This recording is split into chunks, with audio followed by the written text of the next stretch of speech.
Well, I think it's pretty clear it's the right direction because we just simply have a greater prominence and presence of people with disabilities in every dimension of community life. There's simply, we don't think as much about it, but if you one thought back several decades, we simply didn't have as much of that.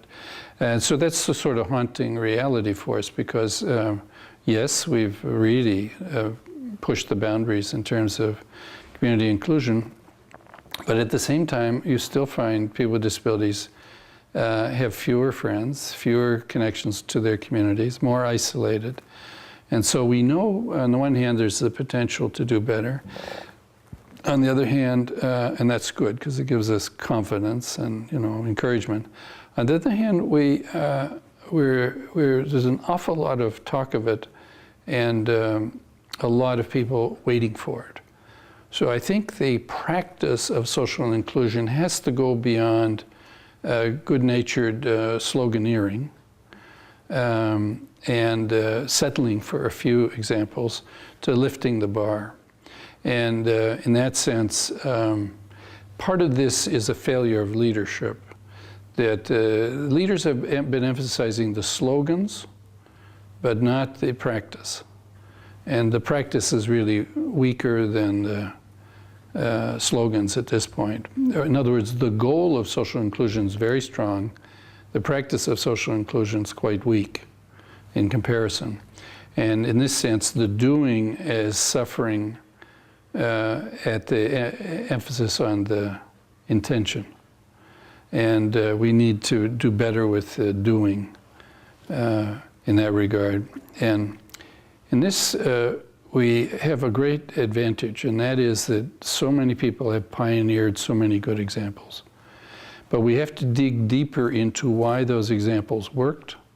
And the wisdom of that, I don't think is fully understood. And I think some of the sacrifices involved and the costs of social inclusion to the people that are proponents of it have to be better understood, that you get nothing for nothing. And so what does it take to move the dial, so to speak, on social inclusion? What is it that is asked of us? And what is the price we must pay for that? And of course, the price isn't really in dollar terms. The price might be in staying with things, just the sheer amount of initiative and leadership that things take. So I think as that becomes more into focus, you realize that why we make headway is we made the right investments and we stayed with them.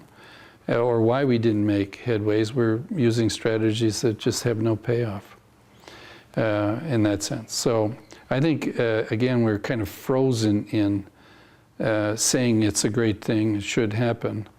And we're not at the stage where we're reviewing what's happened and learning from it and creating a kind of feedback loop into accelerating the pace of social inclusion. An interesting thing, though, is there was a time when people said, oh, the community wouldn't want them. And I think we're well past that point. The community can't be used as a kind of scapegoat for the failure of people that have day-to-day leadership responsibilities for this, to say that the reason we're not doing is the community is failing us, when in fact the community's been pretty welcoming. In fact, the great hidden strength of the moment is that there's some very nice Australians in all kinds of ways quite willing to do the right thing.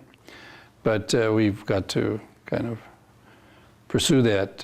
So the community isn't really the problem. There are issues with the community, but there are great assets in the community that are essentially latent, that are untapped. If no one has been knocking on the door, it's not a surprise the door doesn't open. So you go to community group after community group and you say, well, has anybody approached you to join who has a disability? And they say, no, well, there's, you can't criticize them for not having anybody at the door. Now, if they come to the door and they're not welcome, well, then you could get cranky about that. But if nobody's coming to the door, And where are those people that aren't coming to the door? They're being rounded up in segregated settings that are almost a statement that the community, there are no doors. And so what we're doing is talking social inclusion, but being very proficient at segregation. So now what we need to do is, instead of having our major strategy of social inclusion being segregation, change it to being facilitated engagement with the community. And you can't, it's a bit like being half pregnant. You can't do segregation and talk inclusion. You have to have a strategy that matches the goal, and the strategy is, kind of person by person engagement with the community.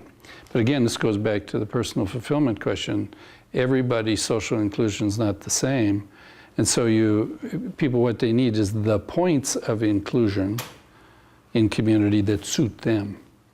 Because we're not included in general in community, we're included in the elements and aspects of community that we fancy or kind of suit us. So we're kind of solving this one person at a time.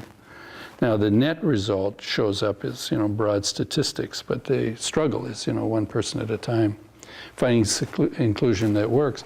And interestingly enough, finding inclusion for a person that doesn't work for them is also quite good, because oh, that's a dead end.